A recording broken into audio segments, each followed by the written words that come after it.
जब आप पहले टर्म में आपको कुछ अफसर ने कहा था कि आप अयोध्या मत जाइए, विवाद हो सकता है, और आपने कहा कि अगर सत्ता चली भी जाए तो कोई बात नहीं। अब आपने ये 2-3 बारी कहा कि सत्ता चली जाएगी, त्याग देंगे।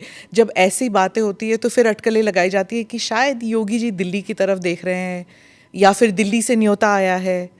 देखिए, ये उदाहरण उन प्रसंगों को लेकर के होते हैं जहाँ पे विरासत को आगे बढ़ाने का एक जज्बा सामने आता है। 2017 के पहले अयोध्या की क्या स्थिति थी, हर एक व्यक्ति जानता था।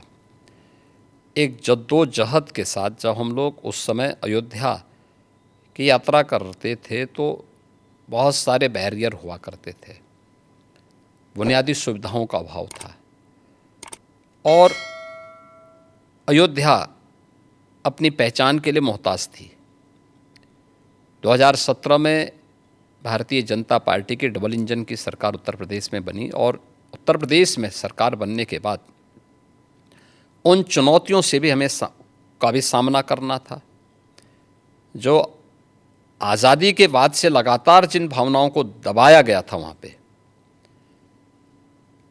साथ साथ अयोध्या का समग्र विकास भी करना था, लेकिन अयोध्या को उसकी पहचान भी देनी थी। और उसी में एक बड़ा तबका ऐसा था जो ये मानता था कि हमें इस प्रकार के मुद्दों को नहीं टच करना चाहिए क्योंकि ये विवाद हो सकता है। देखिए,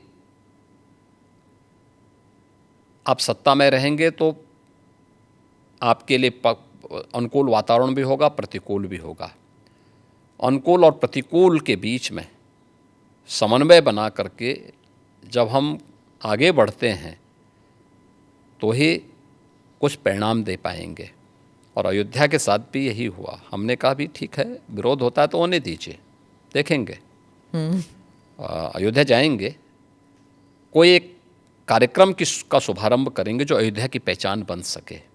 दीपावली तो अयोध्या से जुड़ी हुई थी, दीपोत्सव, और दीपावली के आयोजन को एकदम विस्मृत सा कर दिया गया था अयोध्या में ही।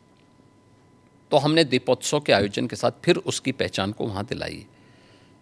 तो हम लोगों ने वहाँ पे मर्यादा पुरुषोत्तम भगवान श्री राम के प्रति और सरयू मैया के प्रति दीपोत्सव के माध्यम से जो कृतज्ञता ज्ञापित की थी, उसका परिणाम आज नई अयोध्या के रूप में सबके सामने है, जिसको देख करके हर व्यक्ति अभिभूत होता है।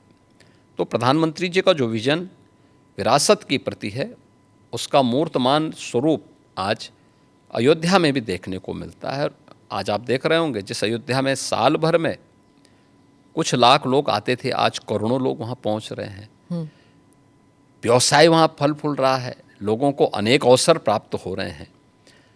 तो हम लोग अपनी सत्ता की चिंता करें और अपनी विरासत को विस्मृत कर लें, तो मुझे लगता है कि ये हम न्याय नहीं कर पा रहे हैं, अपने साथ भी, अपने समाज के साथ भी और अपने देश के साथ भी। Do subscribe to the ANI Clips channel to get shorter versions of this podcast.